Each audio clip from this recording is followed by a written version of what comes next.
Okay. All right, I'm going to get started. Sure. Oh, where's my thing? There we go.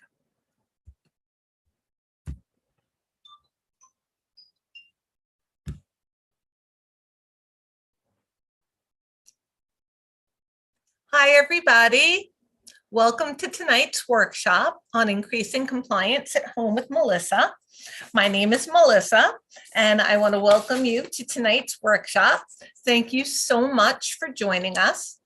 I want to mention at the very beginning that we will be holding our raffle at the end. So for all participants who stay through the question and answer period at the end of our presentation, will be eligible and entered to win. And at the end of our presentation, after we are done with our question and answer period, we will spin the wheel of names and the winner will win one 30-minute coaching session with the coach of your choice. So that is a fantastic prize. Good luck to all of you. So following tonight's presentation, as always, I will be doing some live coaching and providing live answers to any questions or comments that you may have. If you have comments that you would like to share during the presentation, please feel free to click on our chat box. If you want to click on the link in order to book a call, there is a link in our chat box and comments as well. Please utilize those throughout the presentation, as I will be holding questions until the end. So without further ado, welcome to tonight's workshop, Increasing Compliance at Home with Melissa. First, let's start with our disclaimer. This information and all of the information in my workshops are not intended to serve as a substitute for consultation with medical and behavioral professionals. Only qualified professionals who know and work with the child on an ongoing basis can adequately assess and supervise a child's program. I always recommend including a board-certified behavior analyst on a child or client's team. This is especially important if a child is in danger of hurting themselves or others.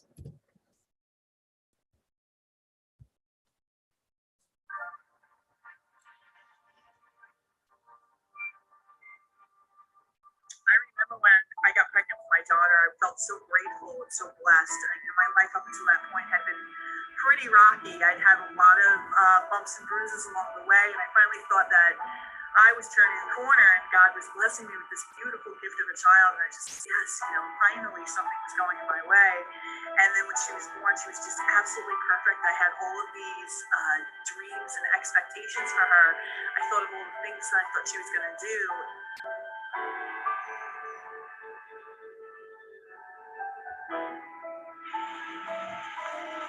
Yeah, good girl. Right after her first birthday, I started to notice her behavior change. She went from, saying map.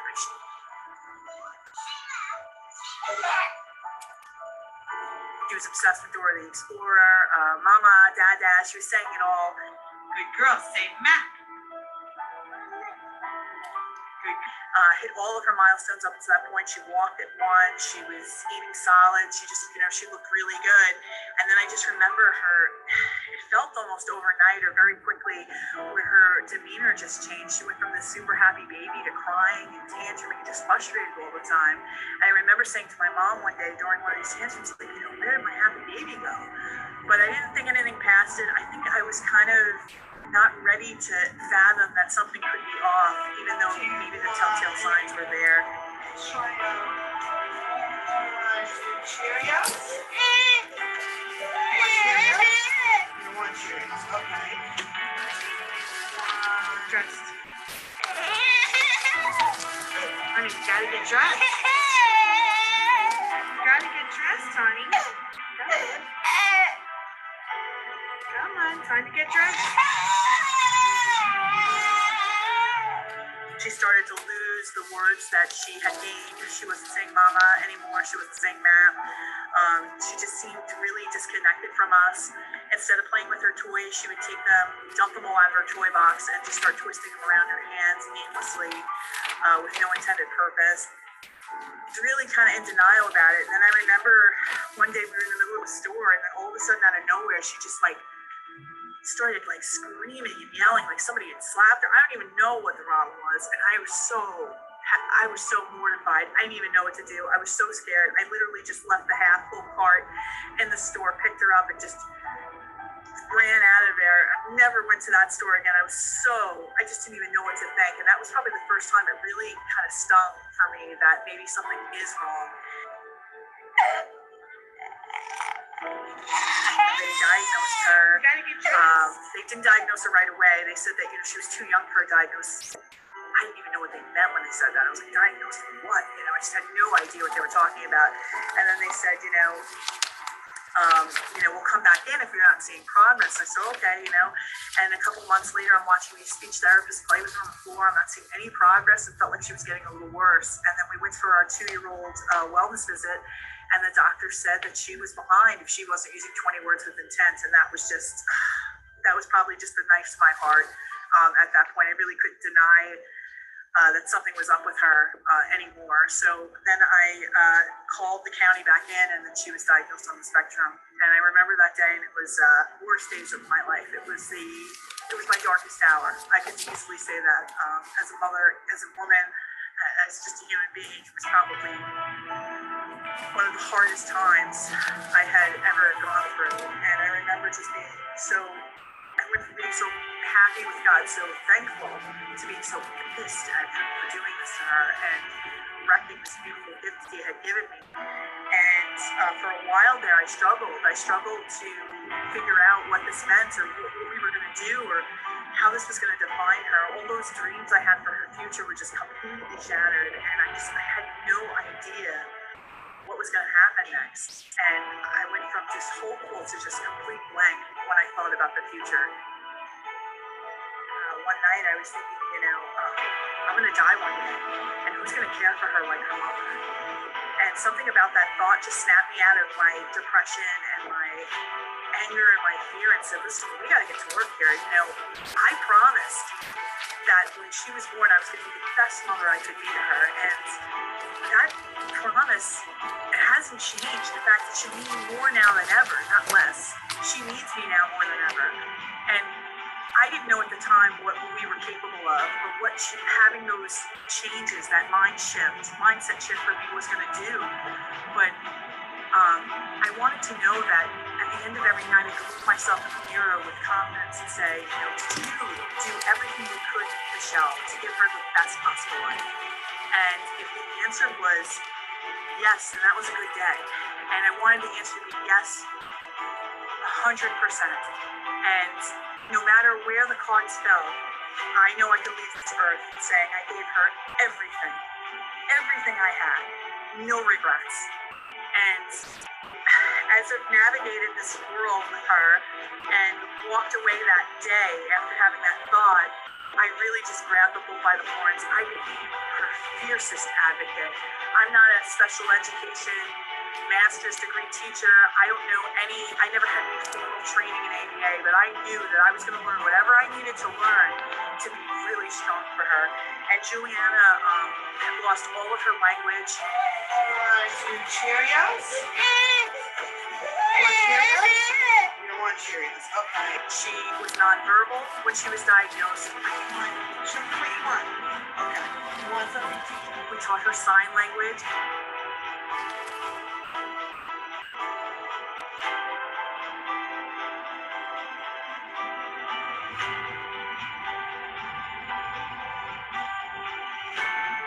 Show me. Juliana, show me. Good girl. Then she went from sign language to word approximations. What? Is that goldfish? Okay, and give us goldfish. Then she started to speak. Say I did it. She went from the most restrictive preschool environment. She was in a 614, most restrictive preschool, special education preschool environment. Your name is Diana. Good morning.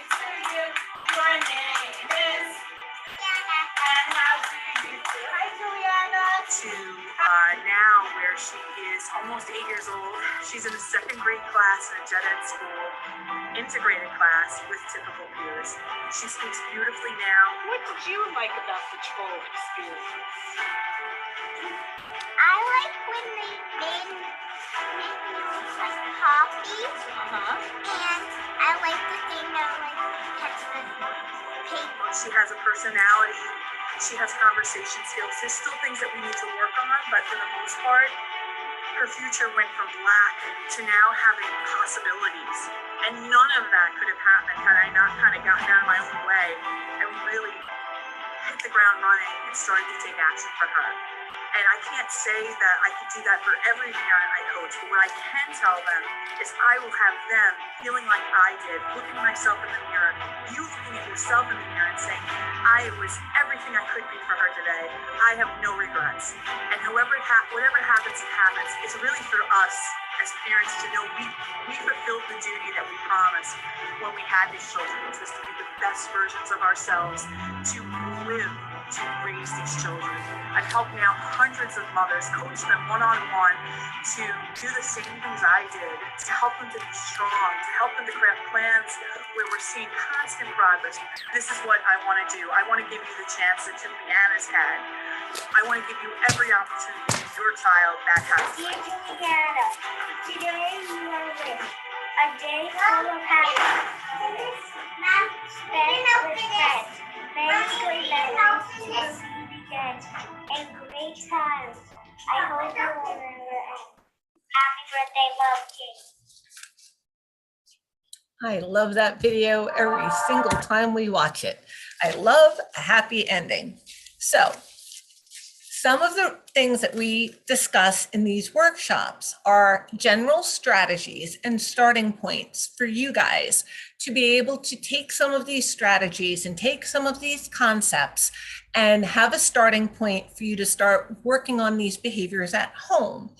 And then if you hit a wall or something different happens, or you're not exactly sure, you thought you were sure how to implement the strategy, but now that you're actually doing it, you have a question, or it didn't go exactly as you expected, or something else happened and now you want to know the next step. Well, that's what we have our group meetings for, so that we can have more access to you and we can talk to you about these things and we can guide you through all of these next steps. But these workshops are there to give you these starting points so that you can take these strategies and start to utilize them at home. And then we'll talk a little bit more as we go through the presentation about the additional things that we can provide for you as well. So you guys can tell the same kind of story as Michelle just did in that video. Like she said, she had to kind of get out of her own way and get the help that she and Juliana needed. And you can see the difference. I have a nephew who is also on the spectrum, who when he was young looked very much like that video. He didn't speak until he was older than 4 in a very restrictive, the most restrictive preschool setting, just like Juliana was in. He had a lot of behaviors and sensory needs and wouldn't eat anything but peanut butter and jelly for years and didn't sleep well and didn't follow directions and had a lot of behaviors and aggression and self-injury and inflexible behavior and routinized behavior and ran the gambit. But I'm in the field, my sister's in the field. We knew what he needed. We knew where to get the help he needed, and we got him the help he needed. And my brother-in-law is very intelligent. He jumped on board and we all pitched in and everybody did what he needed and learned these strategies and learned how to implement them every single day. And now Anthony is 18 years old. I taught him how to drive this summer, helped teach him how to drive this summer. He is now just completed his first semester of college. He drives himself to and from school and he loves it. He wants to go to school where he commutes to and from school for his first 2 years at our local community college, Suffolk Community College. And then he wants to go away to school after the first 2 years in Fredonia. because he wants to give himself the first 2 years to get used to just going to college before he actually does it in an environment where he's not living at home while he's doing it. So again, just to show you where a child can start and where a child can go to. And he's not done yet. He's only 18. You know how many more 18 years he has to live in his life? Several more, hopefully. So don't be discouraged by where you are right now. Using these strategies, being a part of this program can help you to help your child get to the point where Juliana is, where you saw it in that video, or where my nephew is today and where he's going tomorrow. So let's talk about some of those strategies right now, where you're managing your child's behavior. The most successful keys to behavior management are consistency and repetition. That is so important. Many times, parents will implement an intervention strategy and the behavior will happen again. And they will think to themselves, this isn't working, we have to stop. Or they'll implement an intervention, their child's behavior will escalate, and the parents will feel like this is making things worse. It's not the right thing, we have to try something different. That doesn't mean that that really wasn't the right strategy. It might have been the right strategy, but your child may have learned that when they get really upset about something, or they get more upset about something, you remove or lessen demands on them. So they've learned to say, like, if I don't care, you'll stop doing it, even though I do care. Or if I seem like I really, really am so upset, or I am really so upset, you'll stop that intervention that I don't like. But if you continue with it and you apply consistency and repetition, you will be amazed at what you can accomplish. And an intervention that you may have thought wasn't going to work could be the key to your family's happiness and your child's future independence. You can have some behavior for 2 weeks while you're implementing a new strategy, and then have minimal to no behavior after that. Or you can give up after a day or two because the behavior has gotten worse, or you don't think it's helping. And then you're going to have this behavior go on for years and years and years, because these kind of behaviors that are related to autism spectrum disorder are not things that your child is just going to grow out of on their own. These are things that will become habits that get worse over time, get more ingrained, get harder to break over time. So consistency and repetition are the key. Even if you don't think it's working at first, give it 10 days, just 10 days. If you can be consistent for 10 days and provide a lot of opportunities to practice for 10 days, you will see if this intervention really is going to work for your child. But you have to give it that 10 days. If you give up after the first day or two, you could be throwing away a very effective tool. Rules need to be repeated again and again, but you have to stick to the rules that you make at all times, which means if you cannot follow through on a demand that you place, don't place the demand.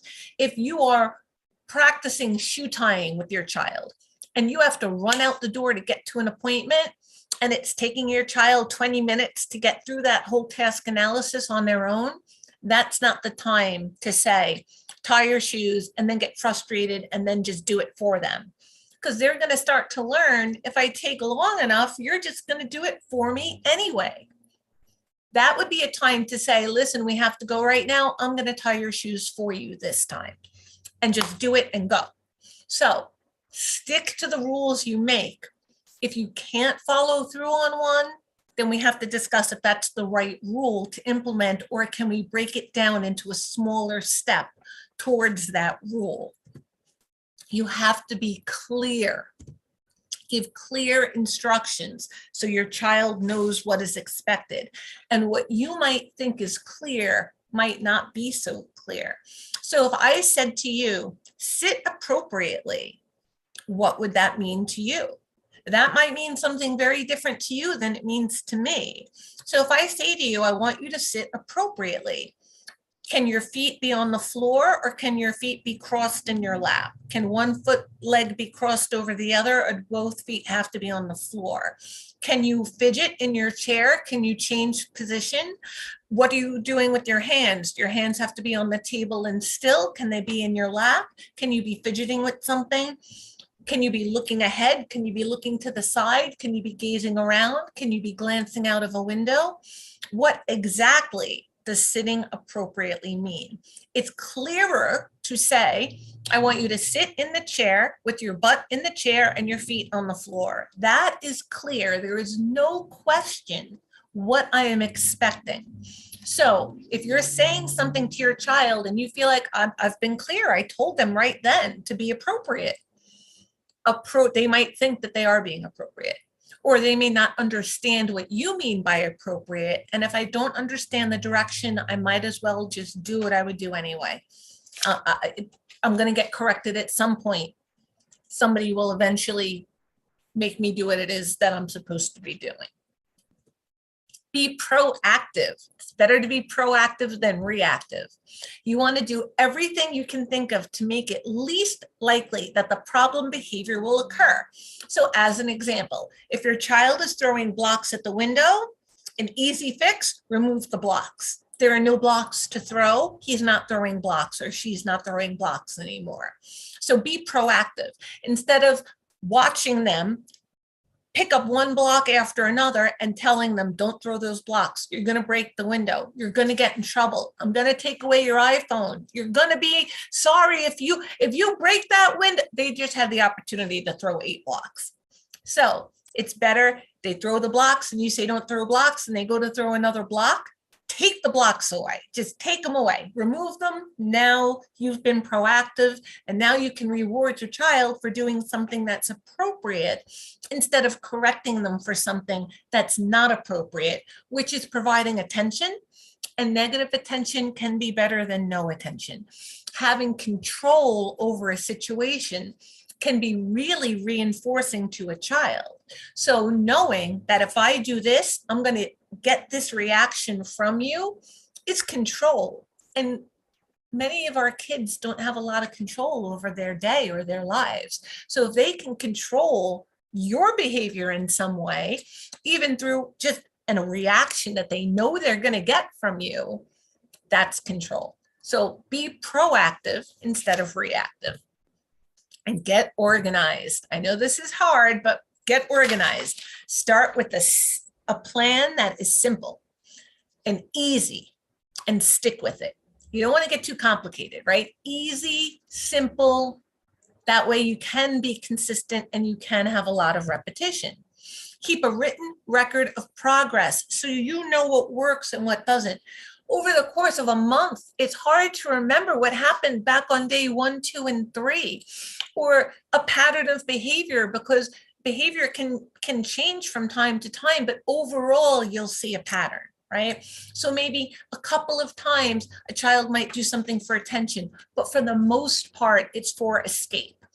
If you're writing it all down, we'll figure out that pattern. But if you're just looking at each individual situation, you might come to the wrong conclusion. And you want to note progress. You want to know if what you're doing is working. And I don't care how good you are, being able to tell the difference between something happening 53% of the time, or 47% of the time, or 56% of the time, or 48% of the time, you cannot tell the difference between that unless you're writing it down. And it makes a difference to see that progress. If that progress is slow and steady, you also need to know that what you're doing is working. And it could take a while before you see those changes enough consistently on a day-to-day basis where you feel like, okay, this has worked and this has really gotten a lot better. In order to get to that place, you need to stick with what's working. So to know what's working, keep a written record. It is really so invaluable.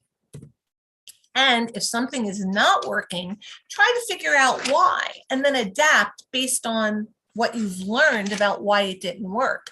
You might not have to throw out a program completely. You might just have to tweak it a little bit, just change a little something, or figure out which piece of it isn't working and amend that piece of it. And you might still have a very successful program right there in front of you.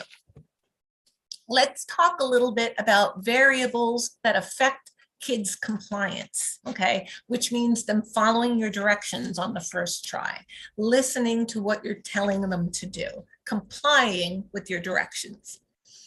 The first thing is you do not want to use a question format when you're giving a command. So you want to say, please start your work. Then, isn't it time to start your work? Or do you want to get started now? Because they could say no. And now what are you going to do? You asked them. Now they used their language and they told you, no, I don't want to do that. So now you're stuck unless you're going to ignore their language, in which case, well, behavior works all the time. So I might as well act out. Get close to your child before giving a command. You don't want to yell a command from the other room when they're not consistently following your directions when you're face to face, okay? So first, make sure you have your child's attention before you ask them to do something. Because if you have to repeat a direction to your child more than once, what you're really teaching them is that they don't have to listen to you the first time you speak to them. They can ignore you a few times until you get serious, and then they really have to listen. So direction one time, then correction, then direction again, and then prompt if you have to, and then you can reinforce. And then you can fade those prompts until you get an independent response that you can reinforce. But once the mistake happens and you have to correct it, you can't reinforce it. You can just praise it and move along and give another opportunity to respond. So if you asked your child to do something and they weren't looking at you and paying attention to you when you asked them to do that thing, it was kind of your fault. So again, it's all about making it most likely your child will comply. So if they're going to be more likely to listen to you, make sure you have their attention first. So get to your child, get close to them within 2 to 3 feet, like arm's reach is good distance. And then look your child in the eyes. Make sure your child is attending to you before you give that command. If your child responds to their name, call their name to get their eye contact. If not, get them in front of you. You can use a reinforcer to track their eyes right in front of yours as you say their name, so they start to associate their name with looking at your eyes, and then you can give them a command. You want to use a quiet voice. Don't be emotional. Be calm, not emotional. Yelling, threatening gestures, ugly faces, guilt-inducing statements, rough handling, deprecating comments about the child only reduces compliance. Think about it from your own personal experience. Who are you more likely to listen to? Somebody who asks you something nicely and calmly and appears to be in complete control and authority, or someone who's frantic and desperate and doesn't really seem to have control of the situation, or is just being derogatory and insulting towards you, or demeaning or condescending towards you? You're going to be less likely to want to listen to that person than someone who's calm, collected, and in control. So I always try and think of it this way.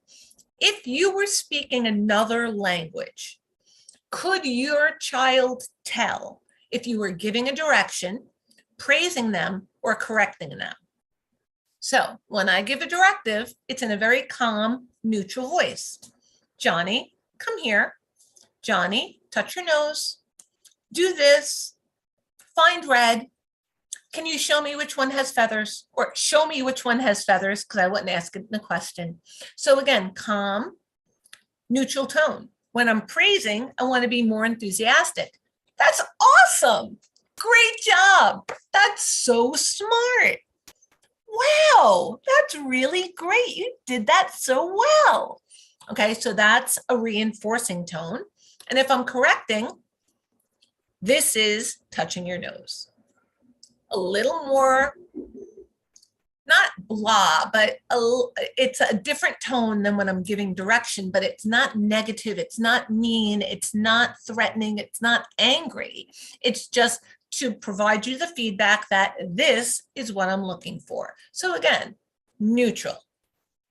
It's very important. The way you present yourself makes it more or less likely that the person you're presenting yourself to will follow your directives. Here are some other variables that can affect your child's compliance. You want to make more start requests than stop requests. So requests that start behaviors are more desirable than requests that inhibit behaviors. Don't requests are not informative. They do not give your child any information about what he or she should be doing instead of what they were currently doing.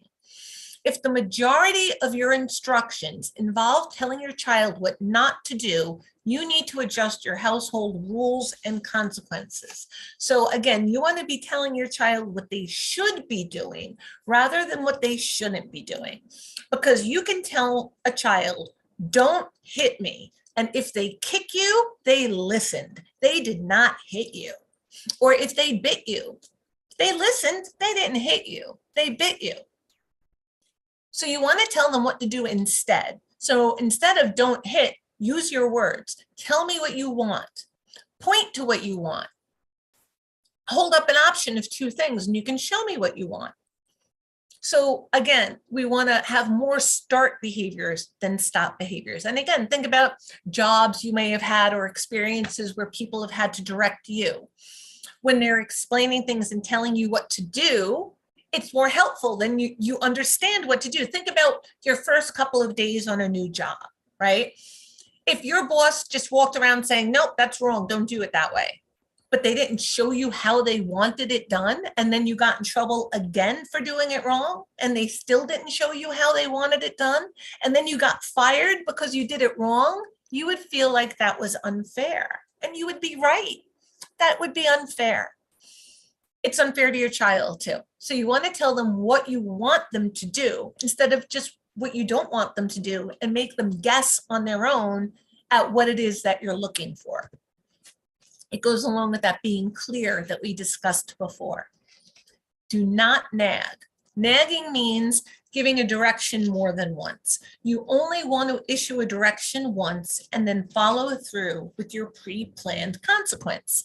The more you request without follow through, the more you're teaching your child they don't have to listen to you the first time, like I said before. So when I was a kid, we'd all be outside playing and it would start to get dark and your parents would start to call you in. But you knew when you had to go in, right? So the first one would be, come on in, kids, come on, it's time for dinner. I've got time. Come on, kids, get in the house, it's getting dark. I've got time. Get in this house. I've been calling you. Get in here. Oh, I still got a little bit of time. Get in this blankety blank house right now. Okay, gotta go. You knew when they meant it and you knew when you had more time. Okay, so that's what we're talking about. If you're just repeating the direction over and over again, your child's just learning, I don't really have to listen to you. You don't really mean it yet. But if you give a direction, the only two options should be, this is how I do it. When I give a direction, you have two choices. You do it by yourself and good things follow, or I help you do it and nothing good follows. Nothing bad follows, but nothing good follows. I'm boring, I'm bland, I'm blah, I'm like a wet blanket. That's not fun for kids. Getting a parent or a guardian or a caregiver or a teacher upset can be fun for kids. But making you turn boring is not fun for kids, not at all. They're looking for some kind of extreme emotional reaction. Everybody assumes, well, they want a positive emotional reaction. Some kids are satisfied with any intense emotional reaction that they can reliably control. So, directive once, if you follow it, praise, or an actual tangible reinforcer or a token or something like that. If you give a direction and your child does not follow it, you want to provide a correction.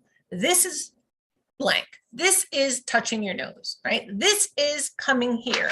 This is finding red.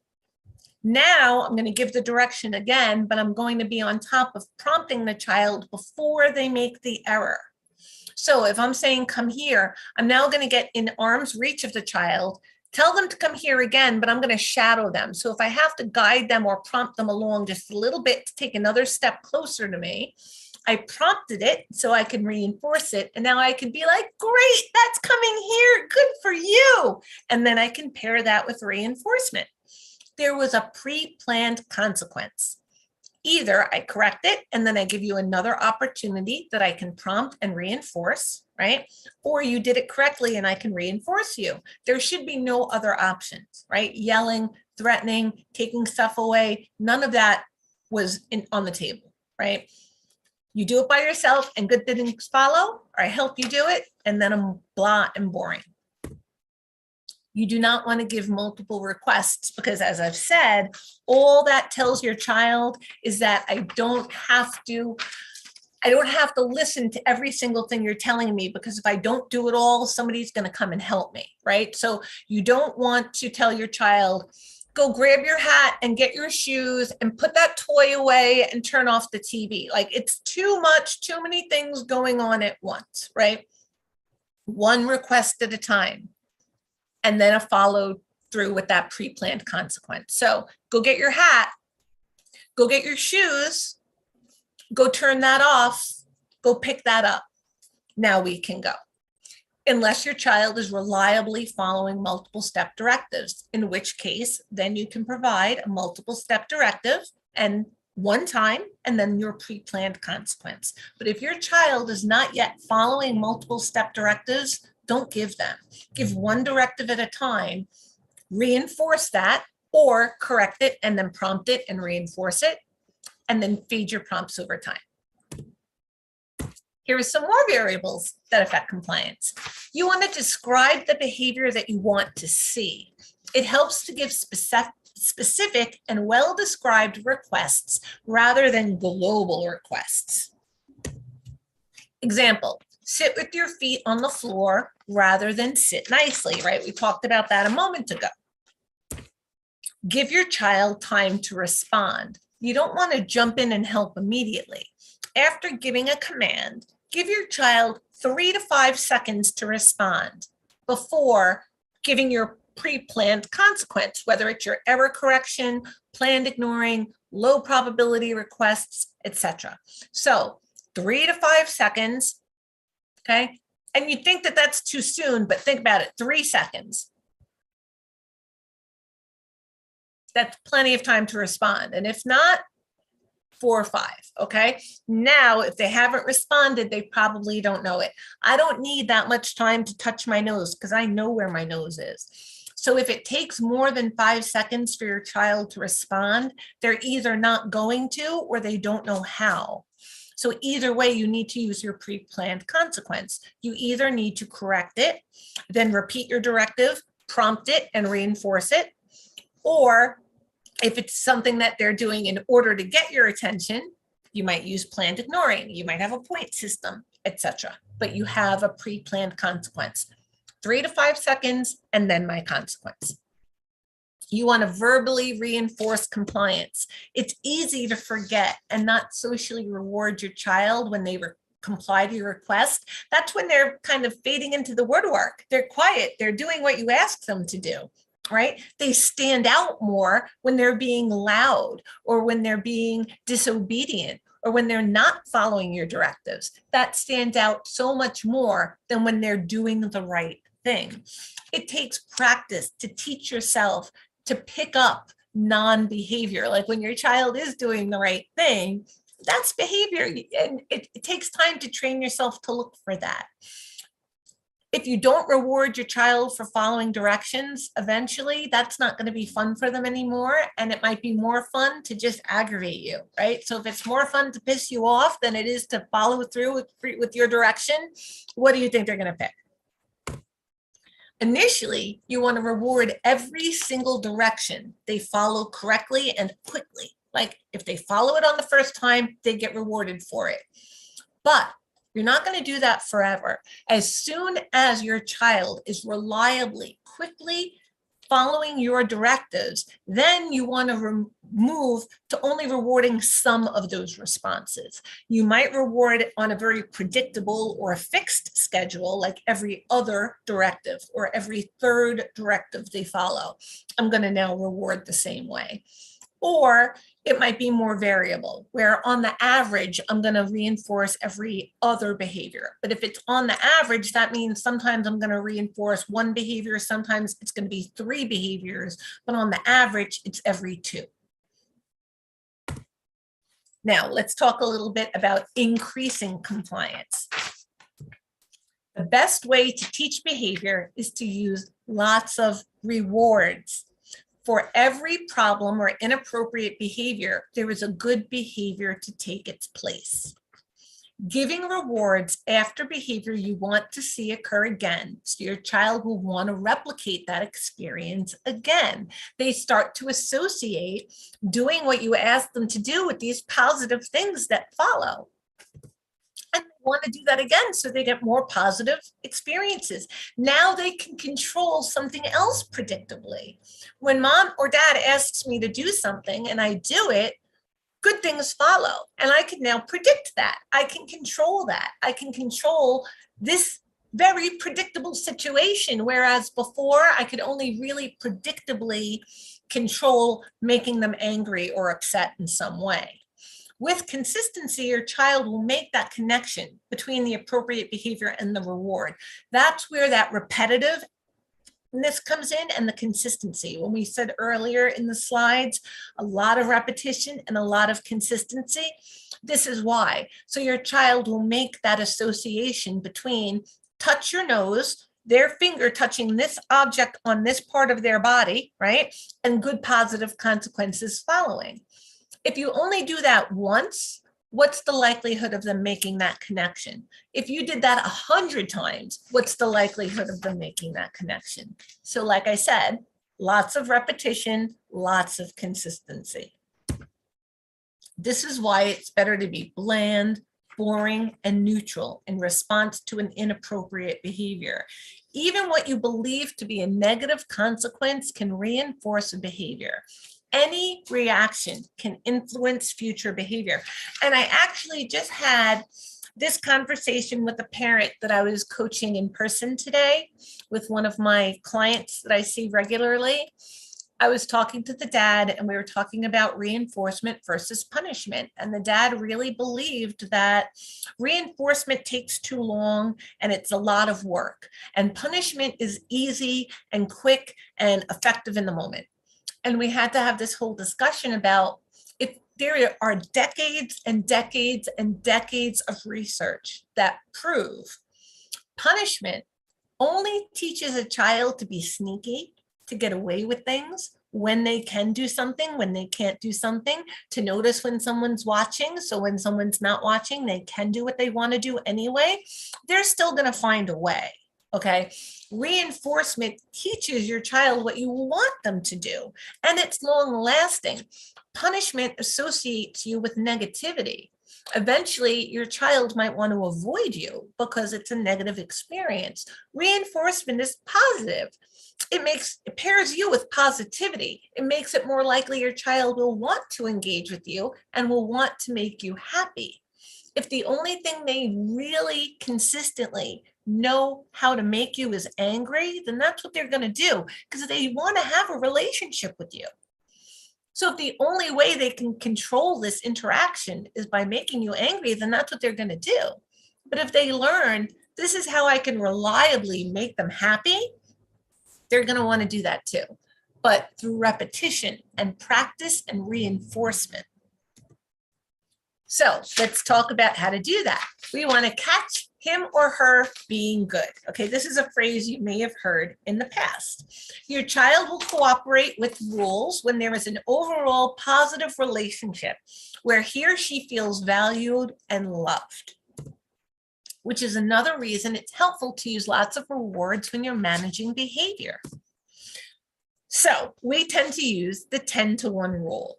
For every 1 negative comment or correction, there should be 10 positive comments or rewards, reinforcements. Okay, so if you just corrected your child, You don't want to have to provide another correction until you've been able to find 10 things to reward your child for, or to praise your child for, or to be positive about your child about. So if you just provided one correction, you now have to provide 10 reinforcements before you want to provide another correction. Again, on the average, this is the ratio you want to achieve. So if right now you're at 1-to-1, start scaling it back. Okay, so for every one correction, I'm going to start doing 2 or 3 reinforcements. And then for every one correction, I'm going to do 3 or 4. And then for every one correction, I'm going to do 4 or 5 until you can get up to 10. And the way you do that is by those strategies we were talking about on those earlier slides. Be proactive. Set up the environment to be less likely to see the behavior. Like I was saying before, if your child is throwing blocks at the window when they're not around, go around and remove all throwable things. Put all throwable things away in a container they can't open or out of their reach. That is proactive. So now you can find 10 opportunities to reward your child for not throwing things, right? I love the way you've left everything where it is. 1. I love the way you're sitting so nicely. 2. I love the way you are looking at those items and not touching them. 3. I love the way you're looking at me. You are being so calm right now. I really appreciate the way you're keeping your hands to yourself. Wow, you're sitting so nicely. Wow, you're looking at those things and not touching them. That is awesome. I love the way that you're just watching TV right now. And you're sitting on the couch while you're watching TV. That is so wonderful. I really appreciate that. Thank you so much. All right, 10, boom, done. That was like in under a minute. So you want to set up the environment to be able, or if I have to prompt something, I can reinforce that, right? So now if I just provided a correction, I asked the child to pick something up off the floor and they didn't. So now I'm going to hand over hand correct them. I'm going to help them pick something up off the floor. Now I want to be proactive. I'm going to grab some reinforcers that I know my child likes. So I'm going to grab something that I know they want, maybe a snack or a treat that they don't get often, but I know that they like. So now I'm going to have that available to them. And I'm going to say, okay, can you pick up that one toy? And now I'm going to be there to prompt them because they didn't pick up the toy the last time. So I'm going to be there to shadow them, to guide their hand, to point to it, to guide their hand towards it and let them finish picking it up by themselves, all while I'm kind of dangling this thing that they want right here. And as soon as they do it, maybe I help them hand over hand do it. And I say, wow, you listen to me, you picked that up. Here, why don't you have a piece of blank candy or treat or item or activity? Okay, now I'm going to ask them to pick up another thing. I'm going to point to another thing specifically. I'm still going to shadow. So if I have to prompt or I have to guide their hand towards the item and then let them finish it by themselves, each time you want to have your child finish a little bit more by themselves before you give them access to that treat. And the very last thing on the floor, you want them to do all by themselves in order to get access to that item or treat. And if they don't pick it up by themselves and you have to help them pick it up by themselves, they just don't get that last item or treat. There is no more chances. We did it. You didn't do it. I helped you do it. Okay, well, that's picking things up. And then you walk away. You're not angry. You're just bland and boring. No good things followed. But I want the candy, M&M. You didn't pick it up, sweetie. We can try again next time. Walk away. That's it. So there are ways to make it more likely that your child is going to do what you want them to do. You can also start asking them to do things that they're likely to do. So if they like to, be silly or they like to play a video game, give them directions on the game. Oh, you're on Minecraft. Can you show me what the view is from up on top of that roof? Oh, can you go look over at that tree over there? Oh, could you build something for me? All right. So now you're giving directives that they're more likely to follow. And now you can reinforce those directives. So when it comes time to turn it off and you have to prompt or correct that, you're now like, 9 or 10 reinforcements ahead. So now I can give that one correction or help with turning it off and then moving on to something else. And if I didn't have to help them because they're on this momentum of following my directions and I asked them to turn it off and they did, I want to really reinforce that with another big special access to something that's important to them. And that's going to change depending on your child. You want to be careful not to accidentally reward problem behaviors. For example, if your child throws a tantrum to get attention, don't provide attention in response to the tantrum. You have to try and figure out, what is my child trying to get out of this maladaptive, inappropriate behavior, and then do not give it to them. Because if that behavior works and they get the outcome they're looking for, they will do that behavior again. Why shouldn't they? It worked. If that behavior does not work for them, they will be less likely to do it the next time. Once the behavior happens, it's no longer about that particular interaction, okay? So a behavior happened. What I'm about to do is not going to affect whether or not that behavior occurs because it already occurred, it just happened. How I respond to that behavior is going to make it more or less likely that that behavior is going to happen again. So I ask my child to do something, they do it, I provide a lot of genuine excitement and praise. Then the next time I ask them to do something and they do it, and I give them genuine excitement and praise, I'm reinforcing that behavior. I'm making it more, by my reaction, I made it more likely that my child will follow that direction the next time I ask them. If my child kicked me and I get really upset and angry and animated, and that reaction can make it more or less likely that it's going to happen again. It's not going to do anything about this time. They already kicked me. I've already been kicked. I can't do anything about that. All I can do is make it more or less likely that it's going to happen again. So if this is something I want to see again, I want to react to it in a way that my child is going to want to see again. If this is a behavior I don't want to see again, I have to react in a way that is not going to motivate my child to do it again. I have to react in a way that's going to make it less likely that my child is going to do it again. So I'm going to be bland and boring. They might do the behavior again, almost as if to say, wait a minute, didn't you see me do that? Because in the past, whenever I've done that, you've responded very predictably. And this time you didn't respond. So my only assumption can be that you didn't notice it. So let me make it clear to you. Let me really kick you this time, just to be sure that you really noticed. Okay, I kicked you again and you still didn't respond. I don't know what is going on. They stop, they sit down for a second, and that's where you give the attention. It's like, oh, what, I wanted this reaction. I didn't get it when I was kicking. I got it while I was sitting, when I was nice, when I was paying attention, when I used my words, when I fill in the blank, okay? So you have to try and figure out what your child is getting out of the behavior. And then you have to determine what is going to make it more or less likely that that behavior will happen again in the future. So like I said, if it's a behavior you want to see again, pay attention to it, and your child will be more likely to do it again. If it's a behavior you don't want to see again, be blah and boring and as non-reactive as possible. Guaranteed your child will stop doing that behavior. Again, consistency and repetition. Initially, they might do it more because they don't know that it's registered with you. Or they're used to, well, sometimes they try and ignore me, but when it gets to a certain point, they can't take it and they will give in because you've taught them that. They've learned that over time through their interactions with you. So it's going to take them a little bit of time to figure out, oh, things have changed now. This is now no longer what used to happen. Something's changed. Something is now different because this isn't working anymore, right? What happens when you go into a room and you flip on a light switch and the light doesn't go on?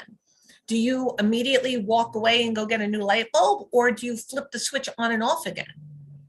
right? Most of us will flip the switch off and then on again. And then we'll go, oh, okay, the light's not working. Like what? We didn't really flip the switch the first time? That's just human nature, right? You press the elevator button and it lights up. You might even be able to see the numbers counting down to the floor that the elevator is getting to you, but it's taking too long. You press the button again. It didn't make the elevator come any faster, but it's just kind of human nature, right? For some people, they put coins in a vending machine, they push the button, nothing comes out. They either push the button again, or some people put more money in and push the button again. They repeat the whole cycle, almost as if to say, well, maybe I didn't do it right. Maybe I messed it up somehow. Let me make sure. Your child's doing the same thing. They were expecting a certain response and it didn't happen. So they want to make sure they did what they've always done before and that they've done it to a level that they are sure you've noticed it. Then if it doesn't happen, okay, well, now we're starting to work on making it less likely it's going to happen next time. Because like I said, it's already happened this time. There's nothing we can do about this time, but we can affect next time. So if you don't figure out what your child wants and you don't give them the opposite of that, what happens is your child got what they wanted through using a tantrum instead of using appropriate language or appropriate behavior, and it will happen the next time they want that attention.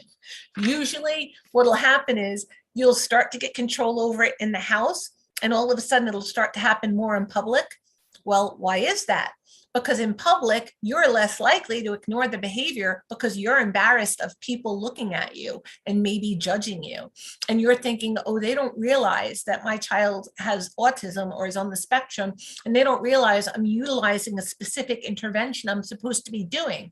You're just seeing other people perceiving there's a child crying and their parent is ignoring them. Oh, what a horrible parent. Why don't they just give in, make that child be quiet already?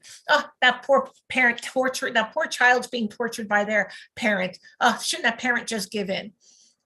You have to block all that stuff out because they don't know what you're going through and what your child is going through. You're trying to teach your child a rule. And once you teach them the rule has to work everywhere. Otherwise, wherever the rule no longer works, that inappropriate behavior will happen there.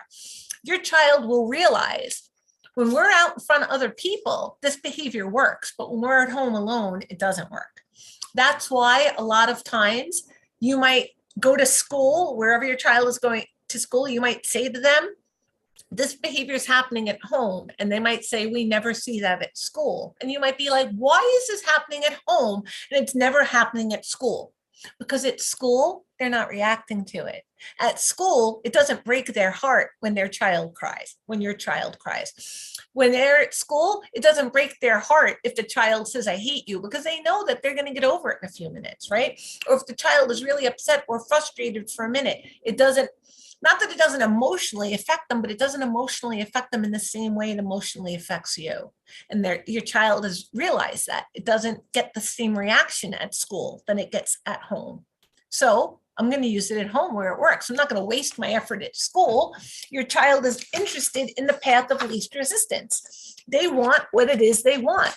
And they're using the behavior that has worked for them in the past to get access to that thing, whether it's a thing they want, whether it's you to take away a demand, whether it's your attention.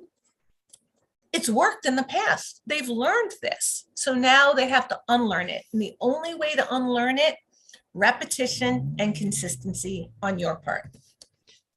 So proven strategies. Let's talk about what actually works and what does not work. Decades of research, 30 years personally of using these techniques with clients, with little kids, all the way up through teens and adults, okay? So let's talk about what does work and what doesn't work. Not just the studies that I've read, but my 30 years of experience with thousands of families. What works? Ignore. Ignore the behavior, not the child. So I could keep the child safe from banging his head, okay, by holding him further away from a wall or the floor or whatever object he wants to hit himself with, without giving eye contact, without talking to him about it, I can do it while being very neutral and blah and bland and without giving any real attention to the behavior and keeping the child safe. I can redirect them and guide them away from something without giving eye contact, without smiling, without giving those positive vibes, just bland, neutral, right? So ignore, but keep the child safe. You don't want to ignore the child, you want to ignore the behavior. You want to change the environment. So like I said, get rid of the blocks, get rid of all of the miscellaneous things, projectiles around your house that your child can throw if they're a thrower. If they bang on the windows when they get upset, cover them with plexiglass so they're not going to break the window if they have a tantrum. Say what you want to see, not what you want the absence of. That's a very abstract concept. And a lot of our kids have to build up to those abstract concepts. They're concrete and literal. So say what you want, be specific and be clear. Don't be the boss that's yelling at the employee for not doing it right, but not training them on how to do it right. Distract the child. So I can redirect you. I could distract you with something else. So the child just cursed at me and I'm not responding to the curse at all. But now I'm going to ask them about, oh, you know what? Your mom told me that you guys went to see Monster Trucks this weekend. How was that? Oh, you know what? Tell me about your holiday. Didn't you just have a holiday? Did you get anything for Christmas? Did anybody come over? Oh, look, it's snowing outside. Child turns around, look, it's not snow. Oh, I thought it was. I thought I saw some snow out there. Sorry, my bad. So you can distract the child. Oh, let's go for a walk and look at blah, right? So you can distract the child with other more appropriate things without attending to the behavior that they were trying to get you to attend to. You can give positive feedback for any behavior or pieces of behavior that your child is doing. You want to use if-then statements. So if you do this, then this will follow. If you follow my direction, then you get the M&M. If you clean up your room, then you get the iPad. If you eat one bite of the broccoli, then you can have your peanut butter and jelly sandwich. So if you complete this task, then you can have a break. If you use your words, then I will remove that demand. Accept and tolerate. So choose your battles. Sometimes it doesn't matter, or at least it doesn't matter right now. You can only change so many behaviors at a time. You have to prioritize. You have to pick your battles. What hill are you willing to die on? And die on that hill. But let the other ones go. Okay, just do your best with everything else. Some things you might have to say, you know what, is it really that important to me if he hangs his backpack up here or he puts it on that bench? Is it really that important to me if he puts his shoes in his closet or under his bed? Is it really that big of a deal if she wears that shirt that doesn't match those pants? Like, is it really that big of a deal if she wants to put her hair up every day for school, but I really want her to put her hair down? Like, is it really that big of a deal if he doesn't want to share with his cousin right now with the new toy that he just got? So it's, again, you have to ask yourself, how important is this behavior? Because if you're about to have a battle over it, it had better be important. Otherwise, just let it go for now. You believe me, there's going to come a behavior that you're going to need to stand your ground for it. So save your energy and your resources for where you need them. Prevent, be proactive. So again, remove things that your child might be likely to put in their mouth. Put the charger for the iPad next to your bed at night so that at the end of the day, your child has to plug it in and put it next to you. And now they're going to sleep. You have access to it. They don't get it back until you give it to them, right? And if they don't charge it, don't charge it for them. Natural consequences. Well, you didn't charge it. Now it's dead. And again, to your child's level, okay? But prevent, be proactive, not reactive. Charts and stars. I know it sounds cliche, but it works. It works. It works. Visuals. Show your child how much progress they're making towards a goal. You want that bag of chips? Okay, well, you've got to do 10 things to get those bag of chips. Each time you do something, I'm going to make 10 boxes because 10 can seem like so many, right? If I just told you you have to do 50 sit-ups, right? You're going to be like, oh my God, there's no way I can do 50 sit-ups. That's crazy. But if I'm like, we're going to do 10 reps of 5, that's a little bit more achievable, right? We're going to do 5, we're going to take a break. I'm going to do 5, we're going to take a break. I'm going to do 5, we're going to take a break, right? We're going to keep doing that until before you know it, we're done. So charts and stars work. Break it down visually. I'm going to break down 10 boxes, and every time you follow a direction, I'm going to give you a check or a smiley face or a star. And as soon as all those boxes are full, you get that bag of chips, whether it takes 10 times or 30 times. When those, you only get a check or a star, a happy face when you do what I ask the first time I ask you. And as soon as you fill up all 10 boxes, then you get whatever it is that's important to your child. It works. Taking away a privilege, but for a designated period of time, because it's not taking away the privilege that teaches anything. It's earning it back. It's getting the privilege back that changes the behavior. So it's, okay, well, I had to take that away because you weren't using it appropriately. So now I'm going to show you how to use it. I'm going to use it together. And now you're going to get it back. Or you're going to get it, I need to take this away right now. I'm going to set a timer and it's going to be gone for the next hour. And then after that hour, I'm going to give you another opportunity, okay? The reason I took this away was because you called your brother an asshole. If you call your brother an asshole again, it's going to be taken away again. Here you go. And now you've got, now you watch and see what happens. Now, if that behavior happens, now I'm taking the iPad away for an hour. I'm going to set the timer. You don't get it because you did that behavior. But if I only took it away for the night, he would have only had one opportunity.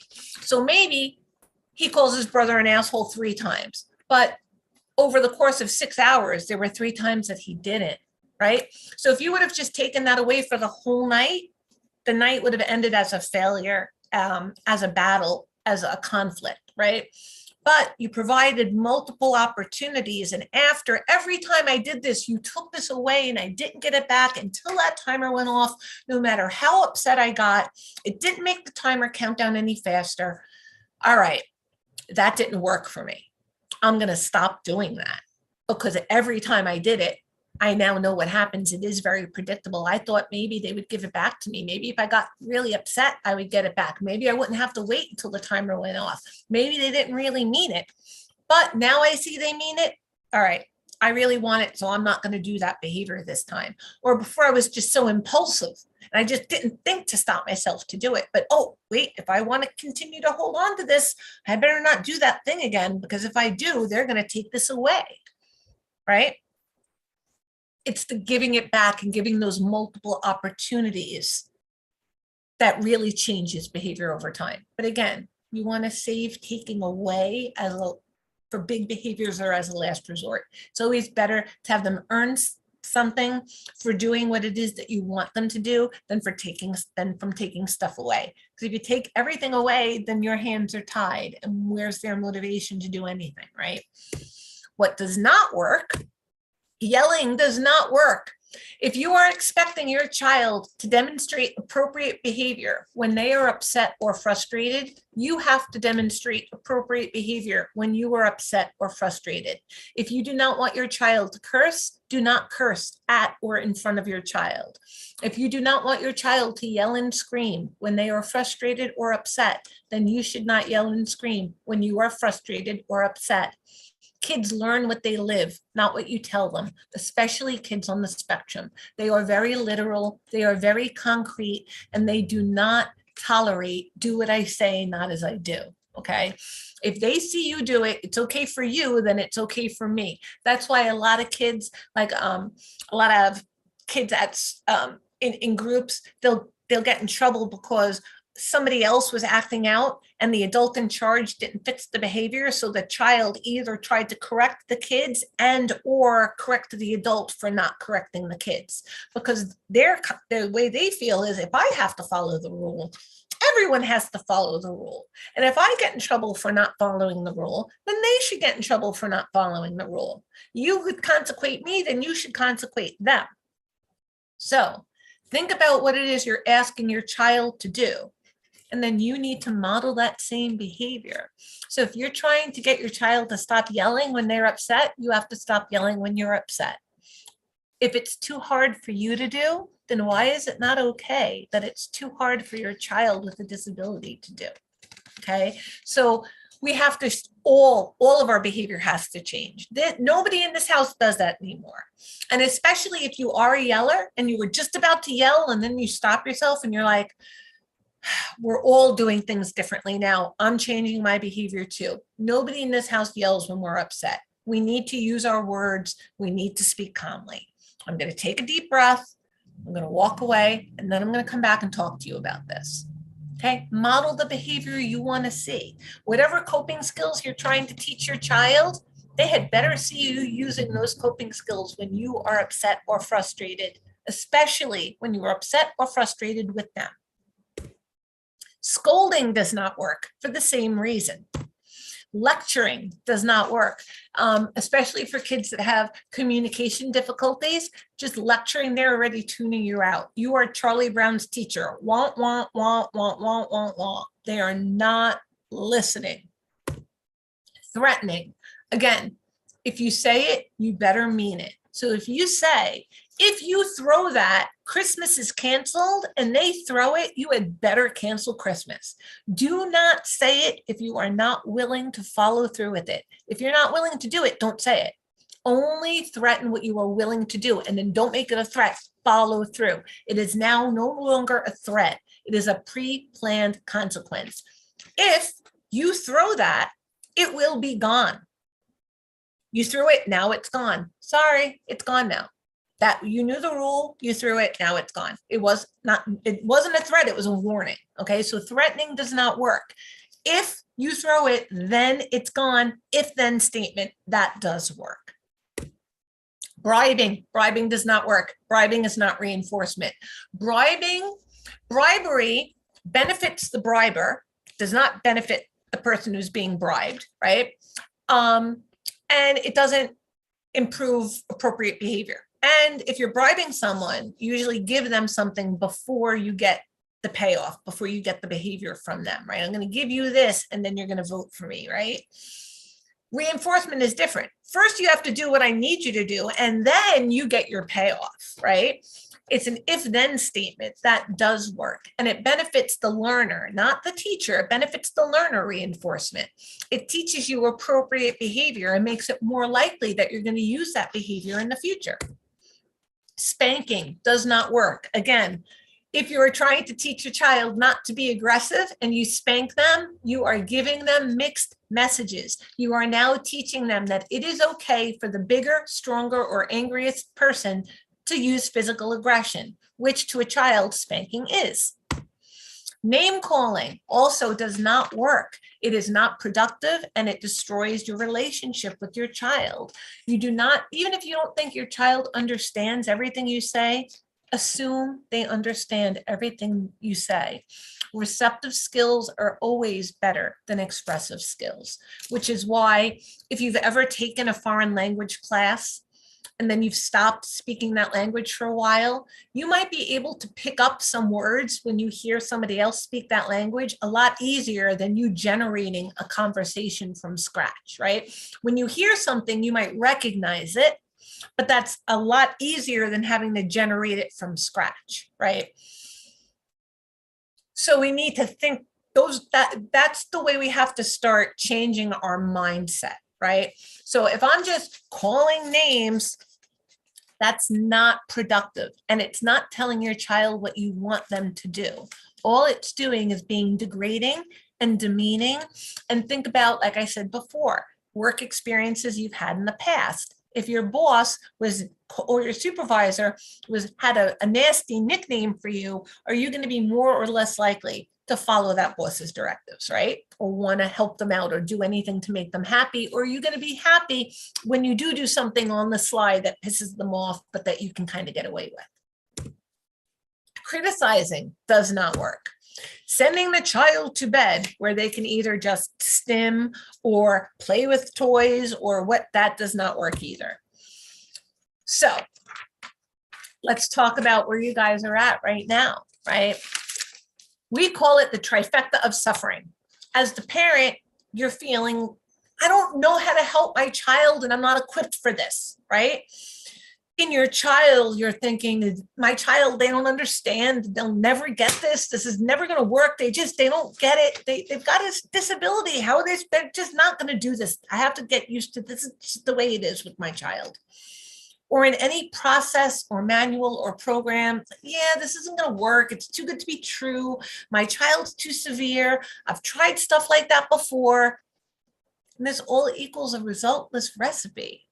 This is what's holding you and holding your baby back, right? All of this negativity, all of this disbelief, it's not positive. Again, saying what's not going to happen rather than saying what is going to happen. It's not productive. It does not pay off. What does pay off is being productive, building your capacity, building your bag of tricks. That's what we are here for. So we provide a 3-month group coaching program with guaranteed results. And I'm going to explain that to you.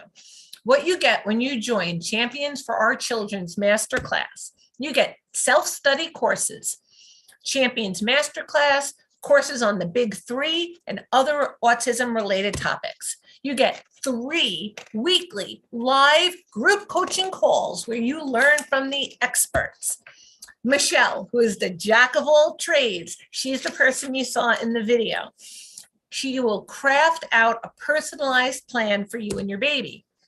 Stella, our mindset coach, will help keep your mindset in a positive place where you stay determined to help your baby. You don't get discouraged by any setbacks. She will help keep you positive and focused. And BCBAs, Armando, myself, and Stacy will teach you how to get your child to the big 3 with effective ABA strategies that you can do at home with your child. You get monthly specialist calls with our registered dietitian and our speech language pathologist. You get access to a private Facebook community where you will never feel alone again. You post what you need and you get what you need. And you get a weekly newsletter for scheduled calls. All calls and call recordings will be located in your membership portal, which you have lifetime access to. You can go back at any time you need in the future, okay? So our first pillar, our first big portion of this program, education, a self-study course that you get access to for life, okay? So you can see the graphic there. You have all about you, getting you into champion mode. All about your child, getting them into forward momentum and keeping them there. No more regression. Maybe you're thinking, well, I should do this by myself. I don't need this course. I could leave today, I could take this recording, and I can do this all by myself. Well, yeah, but isn't that what you've been doing up to this point? Haven't you been trying it on your own? And if you're here listening to these workshops, that probably isn't working for you because you're here looking for advice and suggestions. You know what they say about doing the same thing over and over and over again and expecting different results? You got to change it up. You got to do something different. Doing it on your own. These aren't skills you're just innately born with. An ABA is not intuitive. It's not instinctual, right? Otherwise, you would have figured all this stuff out on your own already. A lot of times, it's the exact opposite of what your instincts tell you to do. Like your child is crying. Your instincts say, go help my child, comfort them, make them feel better. But they might be crying in order to get out of something or to get you to come over and comfort them. That might be the worst thing to do. So it could be anti-instinctual. You're not born with this knowledge. I wasn't born with this knowledge. There was a time I didn't know how to do any of this, but somebody taught me and then I practiced it and I got better and better and I learned more and more.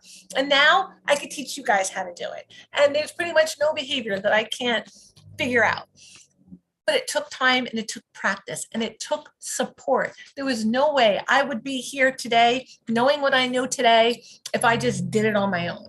I needed people to teach me, I needed support, and I needed practice. That's what we offer you.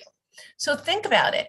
What would it be like to do this with a team of experts to help you every step of the way, to guide you to guaranteed results. A study was done that autism parents experience trauma similar to that of combat soldiers. Think about that for a minute. Asking for help isn't a weakness, it's a gift to give yourself, right? Isn't that what they tell you when you fly on an airplane? If those oxygen masks come down, you're directed to put your oxygen mask on yourself first before you try and help your children or elderly people or anybody with you who might need assistance. Because if you pass out, there is nobody to help them. You are the linchpin in this entire operation, okay? So this is a gift you need to give to yourself. You need to give yourself the capacity and the resources and to build your bag of tricks and to give yourself peace of mind and strength and support so that you can be the linchpin in this whole operation. Because if you go down, this whole thing goes down with you. If you decide to go it alone, ask yourself, when life is hard, throwing us a curveball, things don't go as planned with potty training or communication, or I have family issues, or I change jobs, I have a new baby, we move. Am I strong enough to do this myself, get myself motivated, get back on track when life gets in the way and throws things off? Or am I going to just half-ass the process, talk like an asshole to myself about how I should be doing this better or differently for my kid, which results in no progress? And it kind of like, it's almost like quicksand. You're like burying yourself with every negative thing. It's like you're standing at the edge of the ocean and you're just sinking deeper and deeper and deeper and deeper into the wet sand. You're going to get stuck there. The longer you stay there, the deeper you sink, the harder it is to pull yourself out. Sooner or later, you need help to get out. Otherwise, you're going to drown. 2, our second pillar, coaching. You get 3 weekly Zoom live group coaching calls with our team. Coach Michelle, who is your one-stop shop for all your needs. Mindset coach, Stella, your built-in therapist for the next 3 months. BCBA calls, where you learn all of the tools to effectively help your child. And there we are. Monthly coaching call with a registered dietitian and speech language pathologist, Greer, Indiana, who are amazing. And you get community. Our private Facebook group just for CFOC students where no questions go unanswered from me or my team. You're in a group of other parents who are all in the same boat you are. We monitor this group 24/7. You have question answered in between calls. So if we have a group call on Thursday, and then the next group call isn't until next Thursday, and you try some of the strategies on Friday and Saturday, and now you have a question, we don't want you to either not do it or do it wrong between Saturday and Thursday before you can ask a question at your next group coaching call. Pop onto the Facebook group, post your question, say what happened, ask what to do next. We will give you that answer right away. Now you can try out that answer and either pop back on and ask more questions or be prepared for the next group and let us know how well things are going for you, and we'll give you the next step. Every child on the spectrum is unique, and your program should be flexible enough to meet that uniqueness with personalized strategies. Learn that potty training is 1,000% possible. Your child doesn't need to be verbal or mildly autistic. Feel confident as a parent like you were before that diagnosis came, because you will be fluent in their language of behavior. You'll start to reconnect to your child because communication is finally in place. We're going to get to the root level of your child's problem behaviors and treat it, not just treat the symptom. We're going to figure out the root cause so these behaviors happen either next to zero or not at all. We're going to teach you how to live your life again, how to show up for an IEP meeting, a holiday party, plan a vacation, and be a family. When life happens, we'll get you back on track. If a regression happens, we will tell you exactly how to handle it and prevent it again next time. We're going to learn from trial and rather than quitting on our kids. The only true fail is not doing it, is quitting.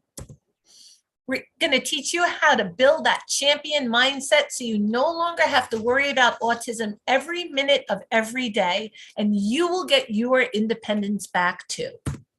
We guarantee results.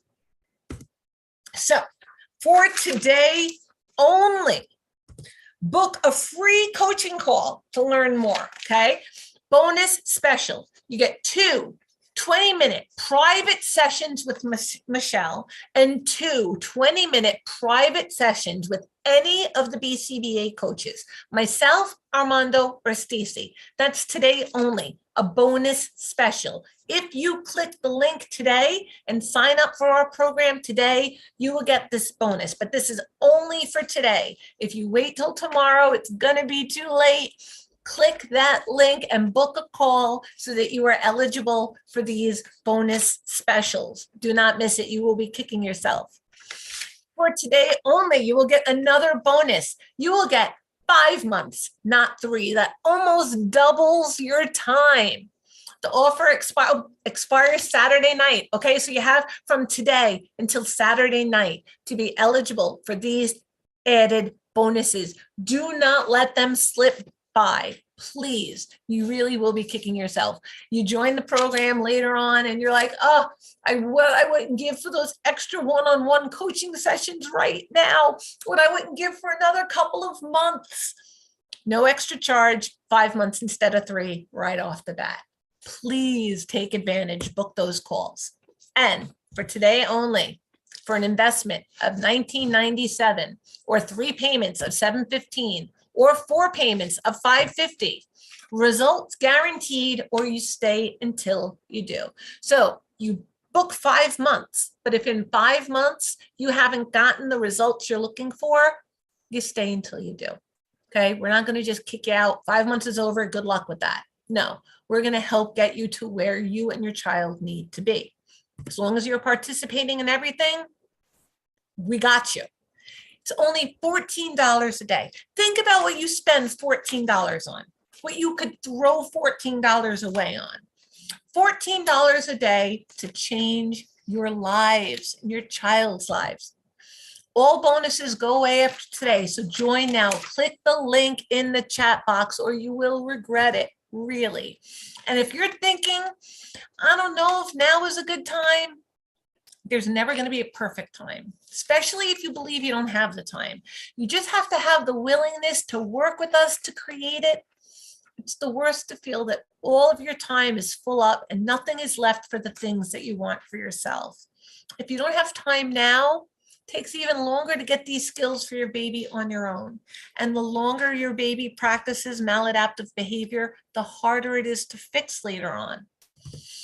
And things are going to get more expensive in 2023, including this class. So if you're thinking, can I afford to spend the money on this? What is it costing you not to get your baby to the big 3 now? What is it costing in diapers and wipes, in your time, in your mental health? What is it costing your family? All the things that you're missing or that you feel that your other kids are missing out on because you guys are home, because you can't go to those events because of the behaviors that are happening. Can you afford to pay that price any longer? If you're saying, I failed so many times, how will this be different? You already know that you aren't doing it. That's the worst that it gets.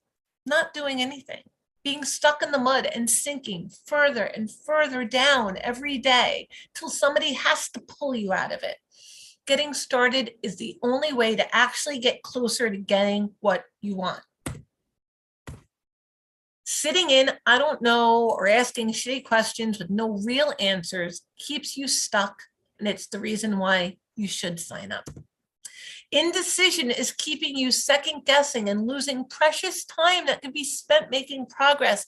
Your kids don't have that time to waste. Nothing comes from an I don't know or bullshit questions that you can't answer. Just decide.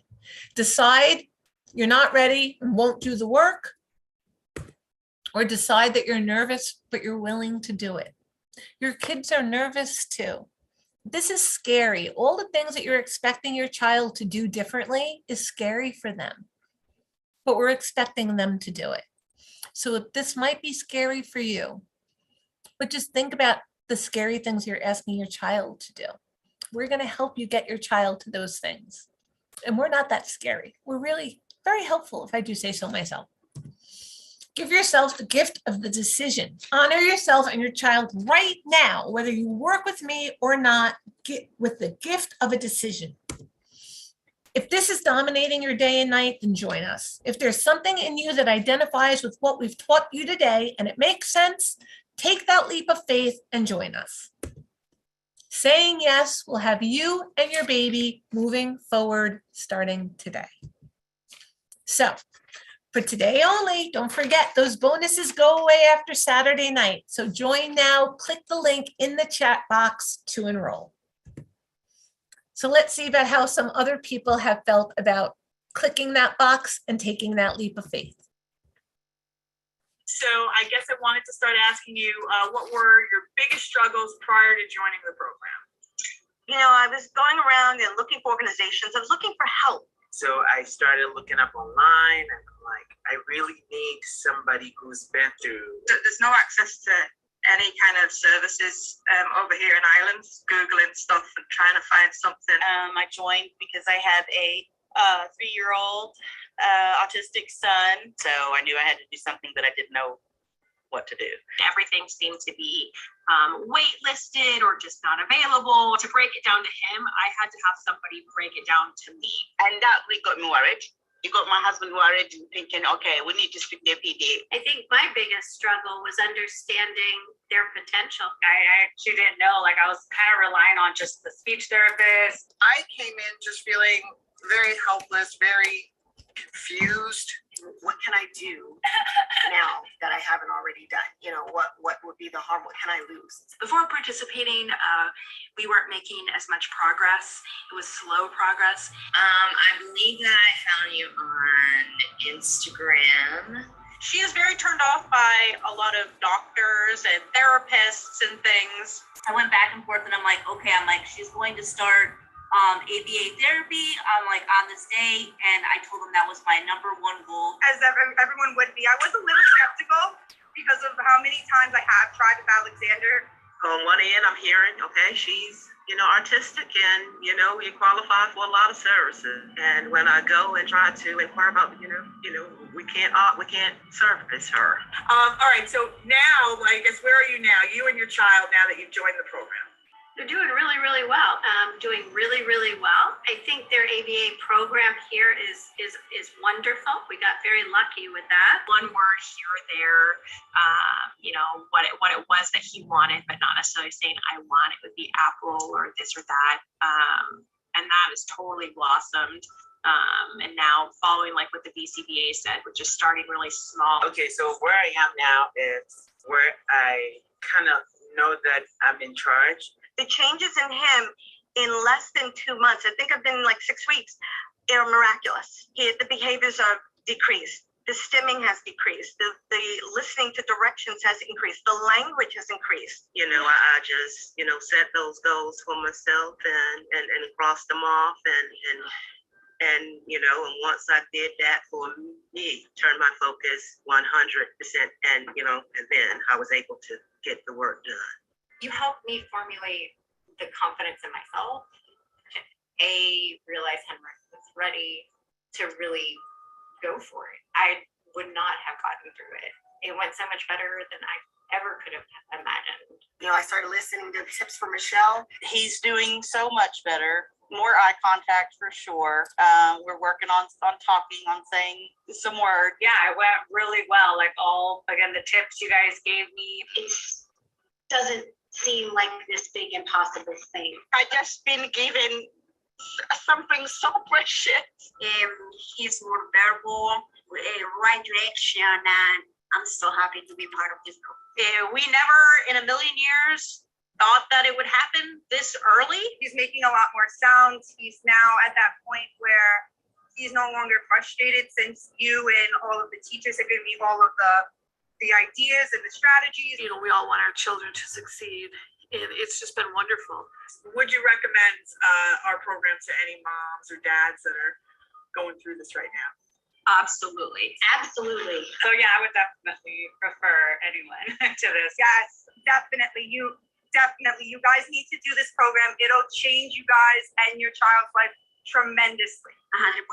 I do recommend it. You learn something new. I would definitely suggest to go through this program for at least first 4 to 6 months. This program has allowed that, and I'm really grateful for that.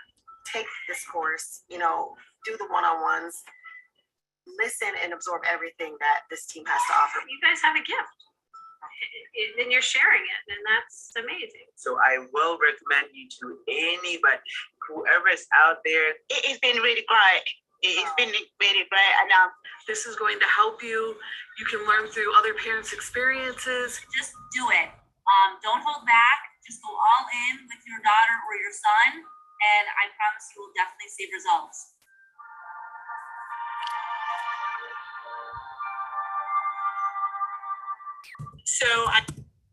So now we are going to open it for Q&A. First, let me take a quick look at the chat box and see some of the comments that we've seen in here.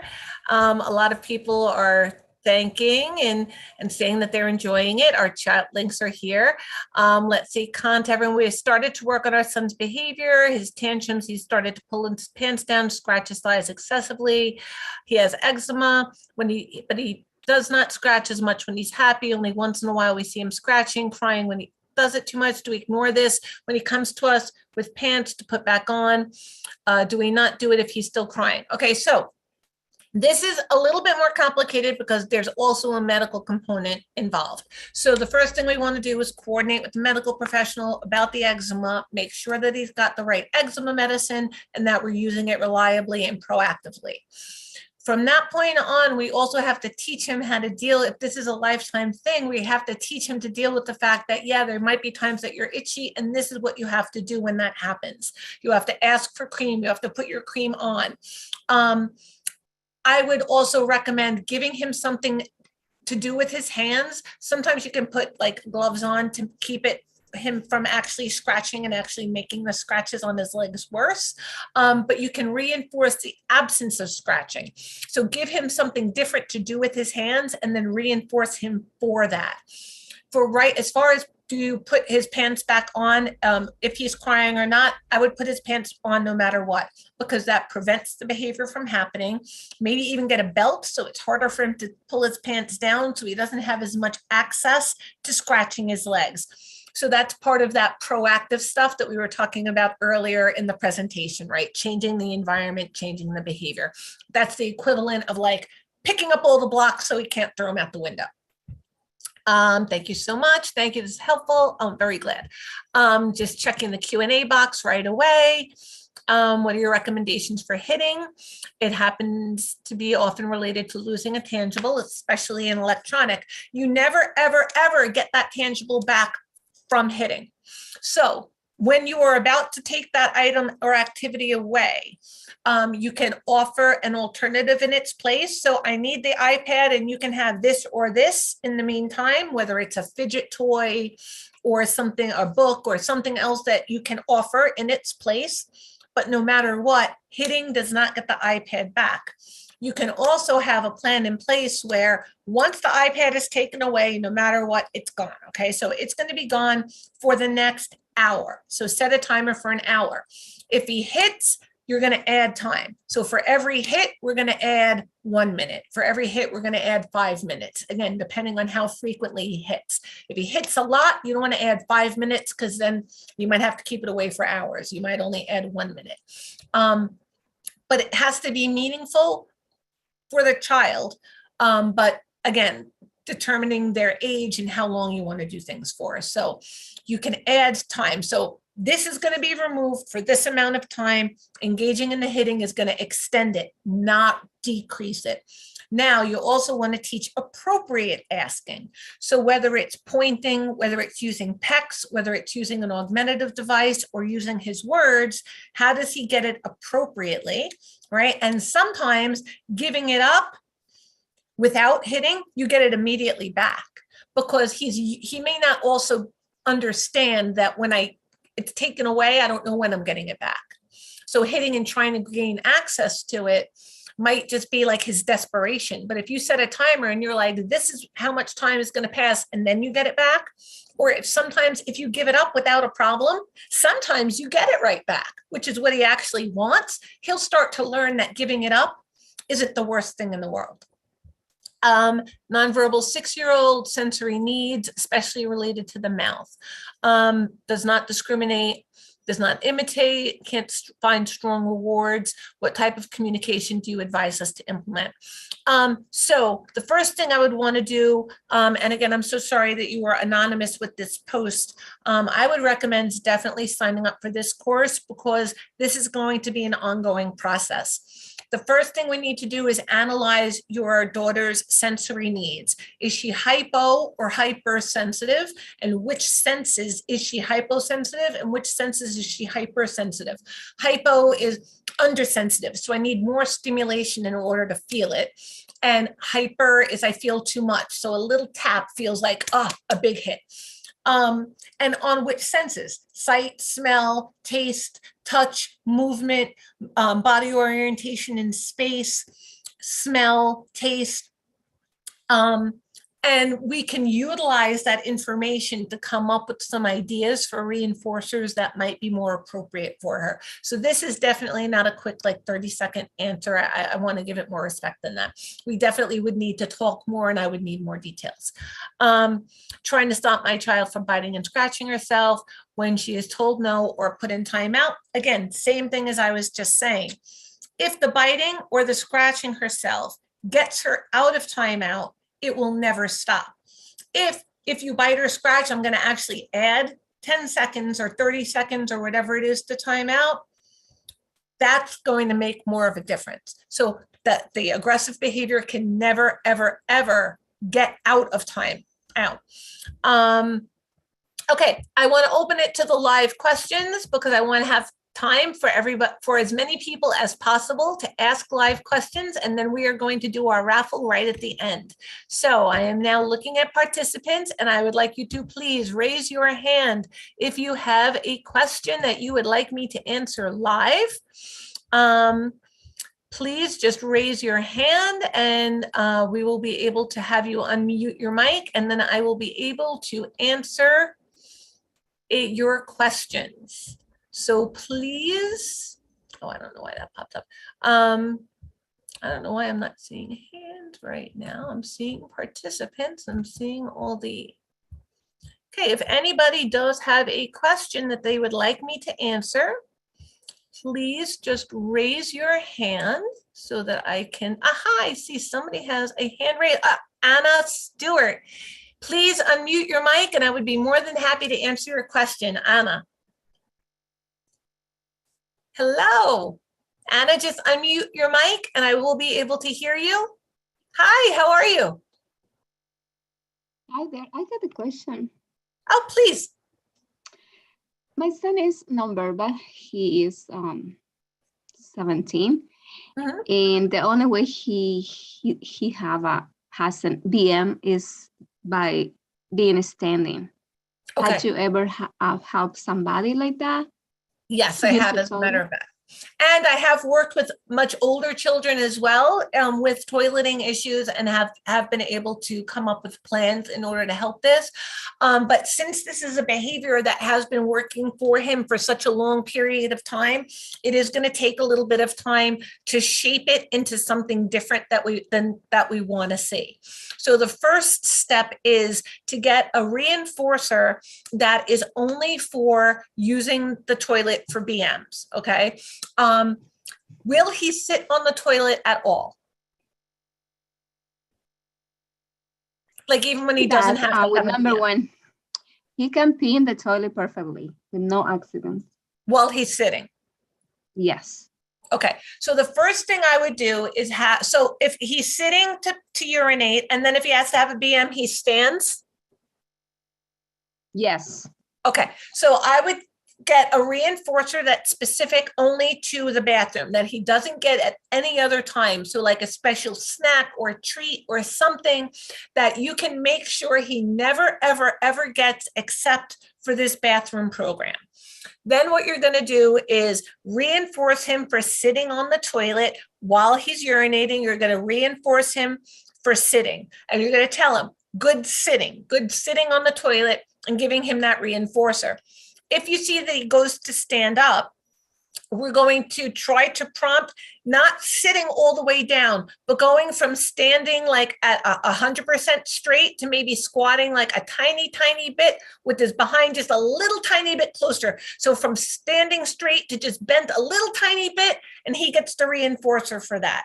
Even if he doesn't complete the BM in that squatting position, if he starts to squat, reinforce him until he starts to feel comfortable with that. And then you'll start to see that he'll start to have the BM in a more squatted position. At that point, he has to squat further down. So a little bit closer to the bowl, a little bit closer to the bowl. But when he is sitting and urinating, you want to label that as sitting, as appropriate sitting, and give him that same reinforcer, because then he'll start to associate being on the toilet with his behind making contact with the toilet and that reinforcer. So I would start there.